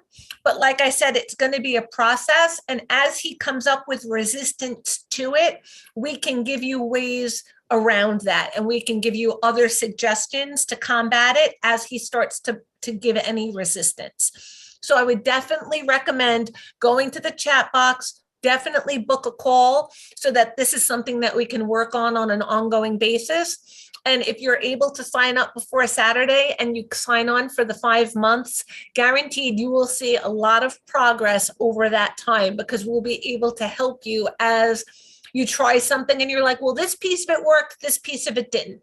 Or this started to work and then this happened and I wasn't sure what to do. We can give you that answer and say, oh, he did this, do this next time. And then you let us know how that went, and then we can give you the next suggestion and keep going from there. So with the behavior like this, it's important that we have that back and forth. So I would definitely recommend booking a call and joining the class so that we can help you with this, because this is going to be like a longer term plan, but it's definitely doable. I've done it before. Thank you very much. You are very welcome. Does anybody else have a question? If so, please raise your hand and I will be more than happy to answer any questions that anybody might have about anything that's going on with your child at home, their behavior, their communication, any questions that you guys might have about the program in general or about anything going on with your child. I will be more than happy to answer questions for the next, at least until the next, until about 8 o'clock. So if you guys have questions, please let me know. Otherwise, if there are no questions, we will end up going to spinning our wheel and picking our winner of our raffle. Oh, good. I see a couple of hands going up. Roxana Guido, if you would like to unmute your mic, I would be more than happy to answer your question. Hi, Roxana. Hi, yes. I do have a question. I have my son, will be turning 4 next week, and he is a sensory seeker. I've heard a long word. I'm still learning. He was diagnosed. Yes, I've heard that. He likes to jump. He started flapping his hands now, clapping. A lot of vocal stimming, like a sound that he makes. Tapping in the floor. They call it like the frog position. Okay. Should we stop this stimming? I've heard so many things about it. Should we stop it, or should we let him get that input in order to, he's nonverbal, very low receptive, expressive language. Also in attention, very low attention span. Okay. What should I do? What advice can we get for that? Please. Okay. So there are definitely two schools of thought on this. So some people definitely feel that, if my child needs to stimming is a way to calm yourself. So if you have any anxiety, it's a way to calm yourself. It's also a way to occupy yourself when you're bored. So it's like if you've ever been in a long lecture and you're, twisting a paper clip or tapping your foot or doodling, it's the same kind of thing. That's a stim too. But it's socially acceptable. So stimming helps calm you down and it helps break up boredom. So for a child that has sensory seeking behavior where it sounds to me like he's hypo-sensitive, where he needs more input in order to feel something that you wouldn't need as much input to feel. So you want to give him access to that input, but you want to try and do it in the most appropriate way possible. The reason why we tend to change stimming behavior is for a couple of reasons. First, it can be distracting to the child, so they might be more interested in stimming than sitting and learning. So if he's jumping around and bopping all over the place, he can't sit and focus and learn. Some kids can focus and learn while they're moving around. Some kids can't. So if it's impacting his learning, then it might be something that you want to limit or reduce. So when and where, right? So you can stim when I say it's okay to stim. You can earn stimming. You could stim in your room. You could stim with this box of toys. But any other time you do it, I'm going to bug you. I'm going to correct you. I'm going to redirect you. I'm going to get in your face and tell you to do something else. So he'll start to learn, when I stim this way, they let me. When I stim this way, they bother me. And I'm just interested in stimming. So I'll stim the way that they leave me alone. So if he likes to tap, get him a drum, get him something to tap on that's appropriate to tap on, a keyboard, a drum, something that makes sound and noise. Let him see the reaction to that. If he likes to jump, get him a trampoline. Get him to have that input, but in a more appropriate way. And if he's nonverbal, after he's engaged in some of that big physical activity, that lights up the same part of your brain that lights up during speech. So he'll be more open to speech kind of activities after he's been engaged in that big physical movement.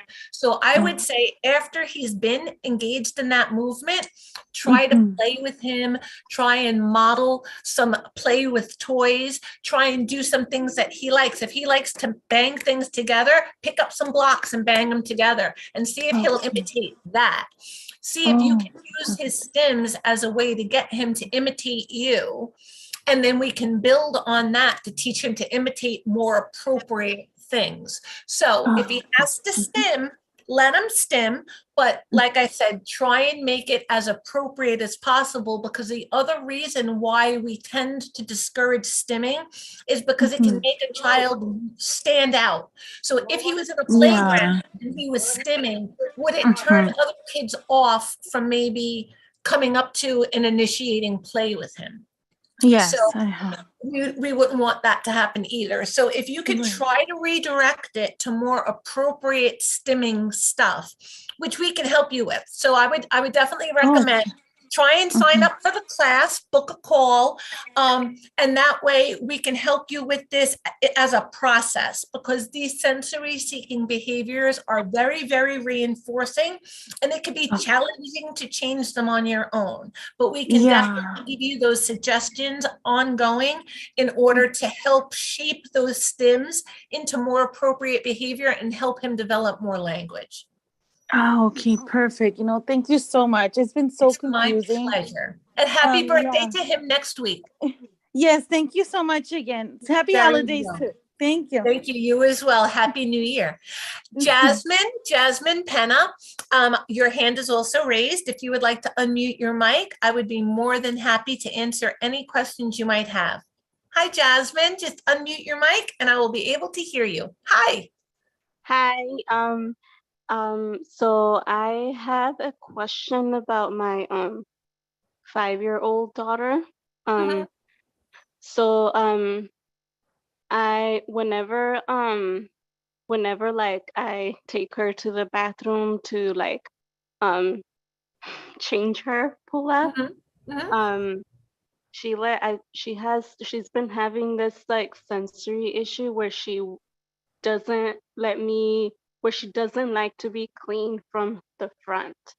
Okay. Like I I I asked this to her kindergarten teacher, Mhm. because she's special ed, and she I don't know, she told me to try and see if like to try and clean her from the front with like warming the wipe because Yeah. wipes Yeah, are that cold. sensory shock can be very, very, very hard for kids that have any sensory sensitivity. Yes.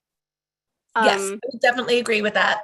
I'm like, do I just like stop cleaning her with wipes or So you can I get a am wipe warmer and try that. You can try other material and see if other material is less aversive to her. So try something dry like just regular like toilet paper, or maybe even like a washcloth or something like that, and see if the different texture affects her in different ways. If there's one that she prefers over the other, then use that until she can get used to wiping herself using paper or wipes if she needs them. I would also recommend a big reinforcer for her. So again, just tolerating. If she doesn't like the feel of the wipes, just touching instead of wiping, like just touch, and when you don't have to clean her, just for practice sake. So, okay, we're just gonna clean you up for a minute, honey. So there's nothing really to clean, so you don't have to worry about getting every little thing. You can do it really quick and easy, right? So pull down her diaper, just touch her with the wipe, and as long as there's no behavior, that's it. Just a little touch, and oh, good, you let me wipe you, and then give her a reinforcer, something that she only gets for this. Something special that she enjoys, but the only way she gets it is when you're touching her with a wipe. Afterwards, she'll get access to this item or activity. And practice when she's not dirty, just like a little touch, and when she can tolerate the little touch, and then you're all done. Pull up the pull up or diaper and give her the treat, the reinforcer. And then a little while later, again, let's go clean, pull the diaper down, touch, boom, done, pull it up and reinforce. When she can tolerate that, then touch and then touch again, or touch a little longer. When she can tolerate that, touch and wipe the tiniest bit, slightly, like gently, boom, little tiny wipe, and then you're all done. But it's important to practice when she's not dirty, because that way, like I said, all you need is that one little touch, and then it's all done over. She gets reinforced, and over time, she'll learn to tolerate it more and more and more. Okay. I have another question that's tied into like what do I do like if she gets really scared? Like she like will like literally put when she sees that I'm like about to clean her from the front, like she will like put her arms like to like stop me from Block like you. cleaning her. But yeah, she blocks me. Well, like I And said, then once you start doing the practice with her and she sees that, like it could have been one day she might have been extra sore and it irritated her, or for whatever reason, it was uncomfortable, right? Like every now and then you can be a little sore down there and you touch the wrong way, and now all she remembers is associates that, or it could have been too cold and it was too shocking, or for whatever reason, she's paired this with unpleasantness. So if you now start pairing it with that reinforcement, it'll make it easier for her. So maybe give her something to hold with her hands and see if that's helpful. And like I said, like the tiniest little touch, if you have to, start on her leg, like touch with the wipe on her leg, like touch on the leg, boom, done. And then she gets her reinforcer, and then a little up higher on the leg and a little up higher, then maybe at the top of her diaper, then just pull the diaper down a little bit and right near her belly button, then pull it down a little tiny bit more and wipe a little down, just during the practice time. And then when you really have to clean her, just do the best you can to get her as clean as possible using whatever material and whatever method is least aversive to her. But during the practice, the reinforcement, the little tiny touch, and like I said, either start on the leg and work your way up or start on the belly and work your way down so she gets the practice with the reinforcement without necessarily having that same fear reaction. But don't let the fear reaction stop you 1,000% of the time. Like I said, that's the time to do it just on the leg and just let her see like, oh, that's all I did. Now we're all done. And you get this fun thing and now we're done. She might have cried that time, but like I said in the presentation, it's all about the next time.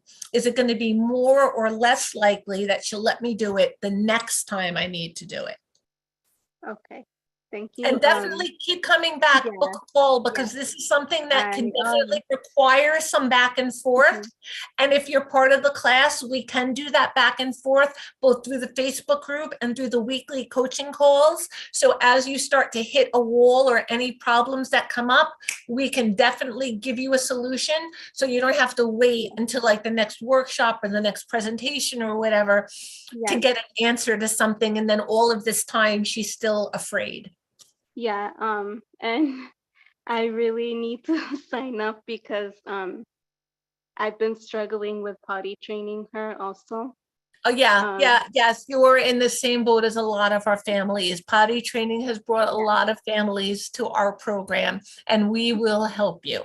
We have a lot of potty training courses, a lot of potty training programs, and a lot of potty training advice, and a lot of potty training experience. I have potty trained kids from way little, like 2 and 3 years old, to all the way through to adult. So we have seen the gambit. The earlier you start, the better, and the more positive we make it, the easier it'll be for you. So definitely sign up, and we will continue to work on this together. Okay, thank you so much. Oh, you're very welcome. Thank you for coming tonight. All right, so we are going to spin our wheel of names, and we are going to see who is going to win their 30-minute one-on-one coaching class with any coach of your choice. So let's see who is our winner for this evening.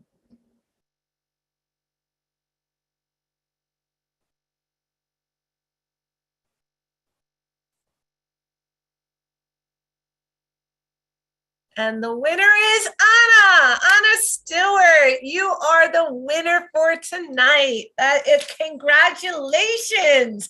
Wonderful. I'm so pleased for you. So you have won a 30-minute one-on-one coaching call with the coach of your choice. Congratulations. Please, everybody, I'm sure you are all here because you all have questions and you all have behaviors to work on. Please book those calls, book them now before Saturday so you get access to those bonuses, and prices will be going up in 2023. So if you're even thinking about joining, now is the time, because if you wait a few months, it's going to be more expensive later on down the road. So please book those calls now. The link is in the chat box. It's the only way that we're really going to be able to help get you and your child all the way to where you want to be. And that's what we want more than anything. So please book those calls. I look forward to seeing you at next workshops. Thank you so much for your time and attention tonight. I hope you all have a